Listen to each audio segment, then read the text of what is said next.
मध्य प्रदेश में कोई ऐसा एक आम नागरिक हो जो बिना पैसे से किसी सरकारी विभाग में काम करवा सकता हो, तो मुझे एक आध उदाहरण लेके आ जाए। जब पैसे देके कर्मचारी काम करते हैं तो स्वाभाविक है कि बिना पोस्टिंग, बिना पैसे दिए वो लाते नहीं है। अधिकारियों को शौक नहीं चढ़ता है करप्शन करने का। करप्शन ऊपर से होता है, नीचे से नहीं होता है। जहां तक प्रश्न है विपक्ष का, हमारा काम है, हमारा जॉब है कि जनता की पीड़ा को सरकार तक लेके जाए। रस्सी जल गई पर बल नहीं गया। रस्सी जली, रस्सी ने जनता जनार्दन होती है लोकतंत्र में। आपको सत्ता दी, आप सीएम सिर्फ बीजेपी के नहीं, हमारे भी हैं, जनता के हैं। अगर सीएम साहब को 9 साल 9 महीने में वचन पत्र का एक भी वचन याद नहीं आया, ये घोषणा पत्र है, इसमें किसान की एक बात भी याद नहीं आई, तो इसका मतलब है 9 महीने में विपक्ष अपनी आवाज नहीं उठाए, जनता की बात नहीं करे। मुख्यमंत्री क्यों नहीं बता पाते हैं कि आपकी सरकार का जो चेहरा है वो कर्ज, क्राइम और करप्शन का बन गया? आप क्यों नहीं बता पाते कि माफिया हावी कितने क्यों हैं?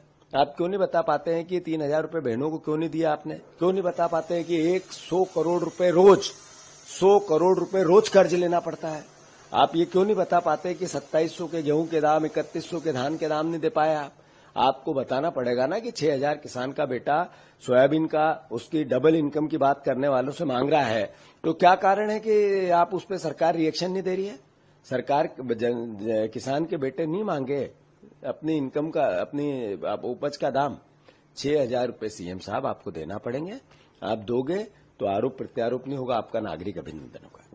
लेकिन आप जो आरोप लगा रहे हैं, जो गंभीर आरोप लगा रहे हैं कि एसपी, कलेक्टर, बड़े बड़े अधिकारी पैसे लेके, तो क्या आपके पास कोई सबूत है कि आपने ऐसे ही कहीं सुनी बातें दी? मैं कभी सरकार में आप भी रहे हैं। मैं अनुरोध करना चाहता हूं कि 100 करोड़ रुपए रोज सरकार कर्ज ले रही है। एक विभाग ऐसा नहीं है जहां पे बिना करप्शन के कोई काम होता है। माफिया हावी है सरकार पे। रिश्वत लेके काम कराने के लिए दलाल घूम रहे हैं सब दूर। ऐसे में सांच को आंच कैसे और सच को प्रमाण की आवश्यकता नहीं होती है। सर, आप ये पत्र भी लिख रहे हैं, क्या पत्र लिख रहे हैं? आज मैं आदरणीय मुख्यमंत्री से आग्रह कर रहा हूं। 9 महीने हो गए हैं। सरकार 9 महीने का पर्याप्त समय होता है। ये समृद्ध मध्य प्रदेश की परिकल्पना के साथ आपने वचन दिए थे, उसमें से कितने का पालन किया?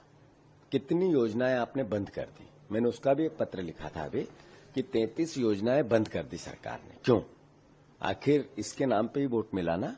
लाडली बहना को 3000 देंगे, बहनों ने वोट दिया। किसानों को 2700 का दाम देंगे, किसानों ने वोट दे दिया बीजेपी को।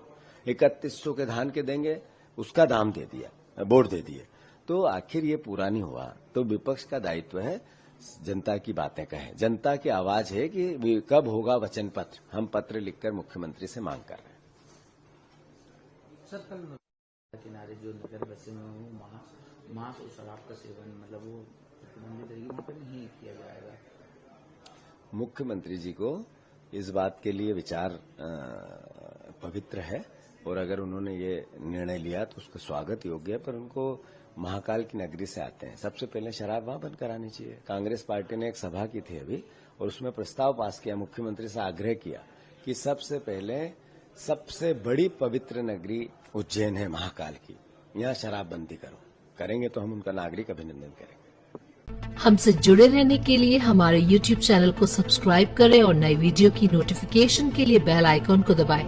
अगर आप ये वीडियो Facebook पर देख रहे हैं तो लाइक जरूर करें और ज्यादा से ज्यादा शेयर करें। धन्यवाद।